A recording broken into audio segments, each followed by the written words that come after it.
Manusia adalah makhluk pembelajar yang hakikatnya memiliki keinginan untuk selalu belajar. Selain itu, manusia adalah makhluk sosial yang membutuhkan bantuan dari orang lain dan saling tolong-menolong. Pada saat ini dapat dilihat perkembangan manusia melalui perubahan sosial dan perkembangan ilmu pengetahuan dan teknologi. Hakikat pendidikan. Berbicara mengenai pendidikan, tepat pada tanggal 2 Mei, kita memperingati Hari Pendidikan Nasional. Hal ini tak lepas dari Bapak Pendidikan yaitu Ki Hajar Dewantoro, yaitu pejuang pendidikan di Indonesia.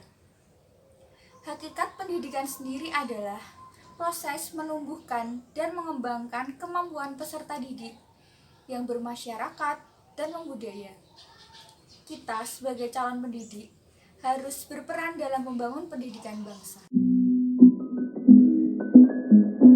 Sebagai calon pendidik, kita harus mampu memahami karakteristik peserta didik. Ada 4 dimensi kemanusiaan. Upaya untuk mengembangkannya pada peserta didik adalah: yang pertama, manusia sebagai makhluk individu. Kita tidak boleh memaksakan kehendak kita kepada siswa. Kita harus membebaskan peserta didik untuk mengembangkan kreativitasnya sesuai dengan keinginan mereka masing-masing. Yang kedua, manusia sebagai makhluk sosial. Kita harus mengajarkan peserta didik untuk saling tolong-menolong satu sama lain dan membiasakan gotong royong, sehingga mereka paham bahwa manusia juga membutuhkan bantuan dari orang lain.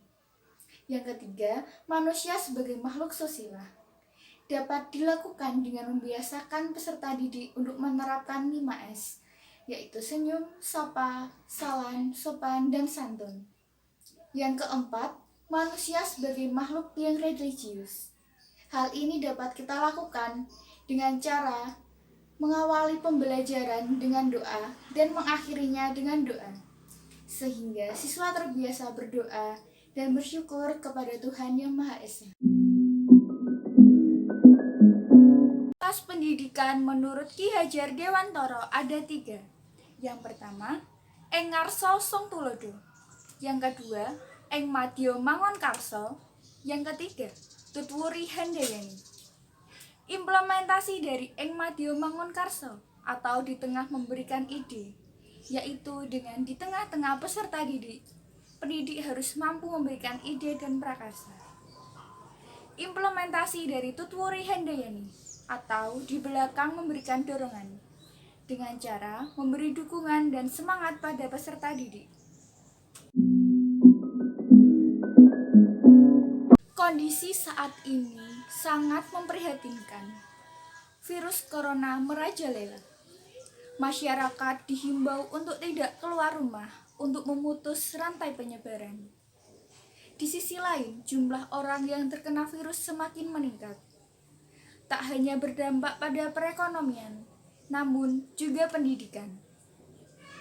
Yang kita bahas adalah pendidikan pada sekolah dasar. Pada saat ini diterapkan belajar online.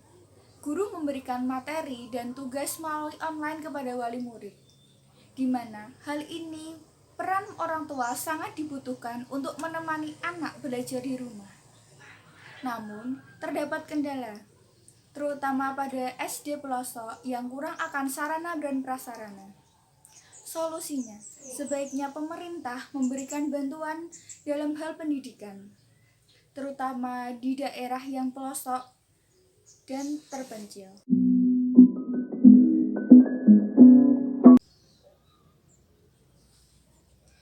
Sebuah lingkungan berpengaruh dalam pencapaian proses belajar siswa.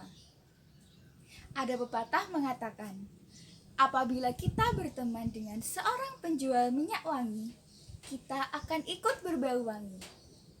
Apabila kita berteman dengan seorang penjual ikan, kita akan berbau amis. Hal tersebut merupakan gambaran peran lingkungan terhadap proses pencapaian belajar siswa.